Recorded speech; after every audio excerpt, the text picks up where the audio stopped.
Gel po. Bakit parang gray ang mukha natin? What happened?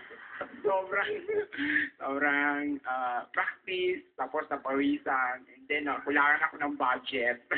Gusto ko po kasi ma-share sa buong Pilipinas yung love life ko. Meron kang karelasyon ngayon. Actually, nag-break na po kami. Bakit kayo nag-split? Kasi po, tinira niya po kasi yung pagsasama namin, yung pangako namin na wag kami magkaiwalay. So, ang nangyari po, nagkaiwalay po kami dahil may karelasyon po siya na babae. Ngayon, may bago ka na? Yes, yung pamangkin niya po.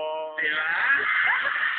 It's within the family. Well, yung bago mong karelasyon ng pamangkin niya, Yeah. babae o lalaki na to? Babae po siya, nasa Dubai po siya. So ngayon pareho kayong umiibig na sa girl? Yes! Yay! Okay. Opo.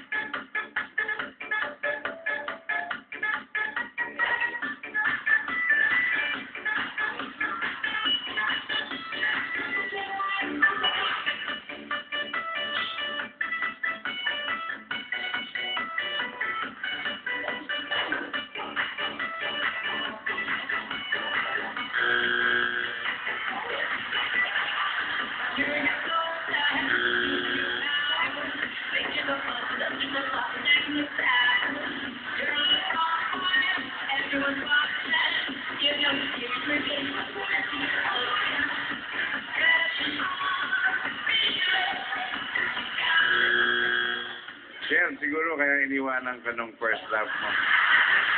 Hindi nagustuhan yung galaw mo. You can move, kaya lang ang pangit ng choreography. No, but he can move, di ba? You can move, Sayang. kaya lang hindi maganda. Yes. So sorry for now it's a no. Kung sakasakali lang, gagawing MMK ang buhay mo, sinong gagawa ng story? Coco Martin po. Oh my God, makawa ka kay Coco. Coco Martin, at sino yung magiging lover mo na mas nahanap? Si Martin po. Martin. Rivera. Martin Rivera? Plural, okay? Martin Rivera Oh, o hindi Coco taga Martin? Dubai na na-in love na, yung pamangkin. Si Ann Cortez po. Oh,